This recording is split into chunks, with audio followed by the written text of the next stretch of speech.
It's time for justice.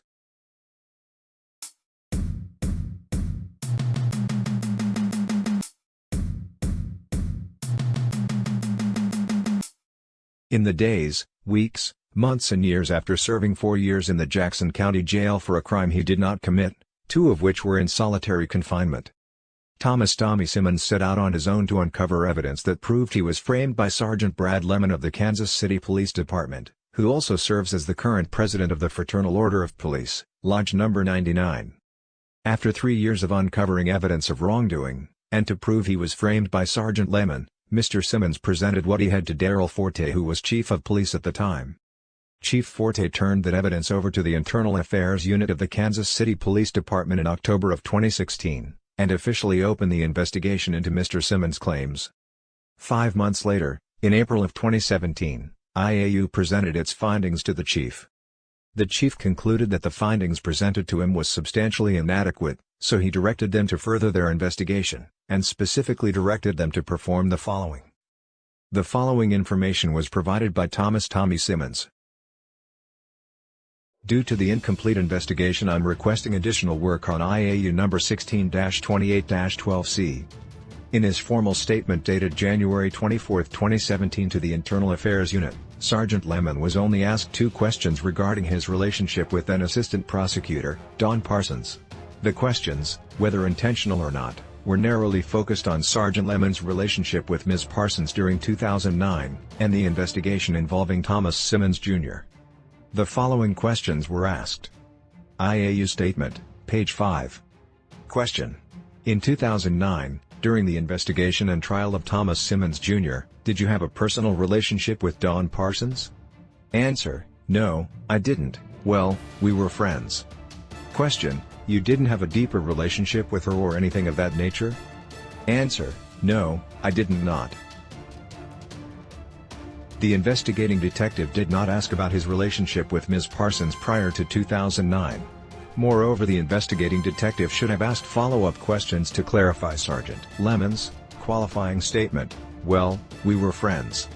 The investigating detective should have asked Sergeant Lemon to explain the nature of the friendship. How long had they been friends? Did they socialize outside of work since they were friends, etc.? Additionally, the file does not indicate whether an attempt was made to obtain a statement from Ms. Parsons, since the nature of her relationship with Sergeant Lemon would be germane to prosecuting Mr. Simmons' case. In his formal statement dated January 24, 2017 to the Internal Affairs Unit, Sergeant Lemon was asked a series of questions concerning his authoring and approving reports as part of the investigation involving Thomas Simmons, Jr. Sergeant Lemon's answers were in direct conflict with the sworn testimony given by him November 7 and 8 of 2011 during the motion hearing. IAU Statement, page 5. Question. During the investigation of Mr. Simmons and Mr. Dortch, did you author any reports in the system? Answer. I did. The investigating detective next asked a leading question that was incorrect. There were no written policies and/or procedures that provided for a person who wrote their own reports to approve their own reports. It may have been a practice in some circles, but it was not a written policy or procedure. Question. Was it permissible in the Kansas City, Missouri Police Department's policy and procedures for a person who wrote their own reports to approve their own reports in the system? Answer. It was. I believe there was a memo written and signed by then Chief Corwin that said supervisors must approve reports. It didn't say anything about that you had to have your next level supervisor or anything like that. Actually, at the time I don't think there was a single commander on the police department that knew how to get into the and approve reports, so it was acceptable for supervisors to approve their own reports. Sergeant Lemon was referring to Department Memorandum No. 08-7, and may have been shown the document in question during his IAU statement, since he didn't seem to know about the Department Memorandum when he testified November 7 and 8 of 2011. Moreover, a copy of the Department Memorandum was included in the file. During that sworn testimony, circa November 7 and 8 of 2011, Sergeant Lemon leads one to believe his reports were approved by another supervisor or by a report review or civilian review board or panel. At no time does he appear to mention or even know about this Department Memorandum or to advise the court that he self-approved his reports. Instead, Sergeant Lemon now answers questions during his IAU investigation in an apparent attempt to match facts, but again conflicts with his sworn testimony November 7 and 8 of 2011. Question. Another issue that Mr. Simmons was saying was that under oath when you gave testimony, you stated that Sergeant Terrence Finn approved some of your reports in regard to the investigation of him. Did Sergeant Finn approve any of your reports? Answer: yeah, he may have. I'm not sure how many. I mean, there's a number of reports I'm sure I approved some and Sergeant Finn probably approved others, but I mean I wrote a lot. IAU Statement page 7. Once again, Sergeant Lemon's statement contradicts answers given during that motion hearing. At no point in his sworn testimony, during the motion hearing, does he appear to admit he approved his own reports. The IAU file did not contain any reports written by Sergeant Lemon related to CRN 09-02-2848 approved by Sergeant Finn or any other supervisor, only those authored and approved by Sergeant Lemon. Transcript of motion hearing page 58. Question: whether it is by paper or electronically, an officer's report is to be submitted to his or her supervisor, is that right? Answer: correct. Yes, sir. Question: and what is the purpose of submitting a report to the supervisor? Answer: for approval. Question: for approval? Answer: yes, sir. Transcript of motion hearing page 59. Question: and how about when you wrote a report, Sergeant? Did anybody review your reports? Answer: they do go through a report review, yes, sir. Question: and who would review your reports, Sergeant? Answer: I don't know if either Sergeant Finn would have. I'm not sure. Question: Sergeant, at least during the time of this investigation that we would be talking about, would Sergeant Finn be your supervisor? Answer: we are peers. Question: peers, okay. Would that be standard procedure for a sergeant to have his or her reports approved by a peer in lieu of a supervisor? Answer: yeah, I don't know if there's a written procedure on that supervisor writing reports. The truth is, not many supervisors write reports. The questioning continues along these lines to where Sergeant Lemon never admitted he self-approved his own reports. Instead, Sergeant Lemon continued to mislead one to believe the reports were approved by someone else, not him. However, the file only includes pages 1, 3, 58, 59 and 60 of the transcript. IAU should try to obtain the entire transcript since it clearly appears Sergeant Lemon was not forthcoming in this matter during the motion hearing. In fact, Sergeant Lemon self-approved at least 4 of the reports related to CRN 09-22848. These reports were not approved by Sergeant Finn or another peer. Department Memorandum No. 08-7, Tiburon ARS Report Accountability for Completing/Approving Reports reads: all owner-approved will be approved by a department supervisor after they have reviewed the report and are satisfied that the report is complete and contains as much information as possible. Supervisors will make every attempt to supervisor approve all reports prior to the end of their tour of duty. It is clear from the memorandum's verbiage.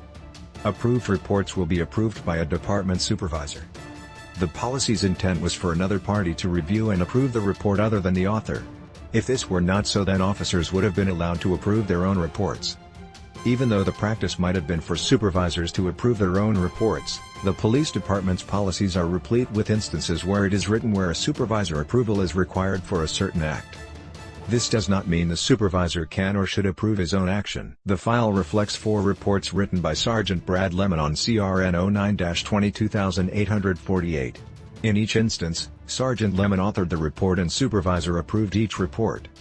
The report written for CRN 09-22848 by Sergeant Lemon of March 26, 2009 was approved by him on May 5, 2009. Approximately 40 days after he authored the report, in direct contradiction to Department Memorandum No. 08-7. Sergeant Lemon's decision to self-approve this report concealed the fact he violated policy. The report written for CRN 09-22848 by Sergeant Lemon on March 27, 2009 was approved by him April 27, 2009, approximately 31 days after he authored the report, in direct contradiction to Department Memorandum No. 08-7. Sergeant Lemon's decision to self-approve this report concealed the fact he violated policy. The report written for CRN 09-22848 by Sergeant Lemon on March 29, 2009 was approved by him April 27, 2009, approximately 29 days after he authored the report, in direct contradiction to Department Memorandum 08-7. Sergeant Lemon's decision to self-approve this report concealed the fact he violated policy. The report written for CRN 09-22,848 by Sergeant Lemon on March 30, 2009 was approved by him April 27, 2009, approximately 28 days after he authored the report in direct contradiction to Department Memorandum 08-7. Sergeant Lemon's decision to self-approve this report concealed the fact he violated policy. The file also reflects a report written by retired Sergeant Terry Finn on a different CRN, 09-22,200, which appeared connected through suspect vehicle information. In this instance, Sergeant Finn wrote the report on March 27, 2009. Sergeant Finn did not self-approve the report. In fact, Sergeant Lemon approved the report 11 days later. Additional general work required. The following is the minimum that should be completed. Obtain a full and complete copy of the transcript from the motion hearing. Obtain any and all copies of reports related to CRN 09-022848 to determine how many reports authorized by Sergeant Lemon were approved by Sergeant Lemon and whether any reports authorized by Sergeant Lemon were approved by someone other than Sergeant Lemon. Obtain a formal statement from Dawn Parsons as to the exact nature of her relationship with Sergeant Lemon before, during and after, circa, 2009. Obtain a formal statement from Dawn Parsons to determine whether she was aware that Sergeant Lemon had self-approved a number of the reports he had authored in regard to Mr. Simmons' case. With regard to Sergeant Lemon, obtain a supplemental statement to at least ask the following questions. In your statement to IAU on January 24, 2017, you stated that you and Ms. Parsons were friends. Did you or Ms. Parsons advise the court during the motion hearing that you were friends? When did you first meet Ms. Parsons? Describe the circumstances when you first became acquainted with Ms. Parsons. Describe in detail the nature of your friendship with Ms. Parsons. Did you socialize with Ms. Parsons outside work? Was anyone else present when you socialized outside of work with Ms. Parsons?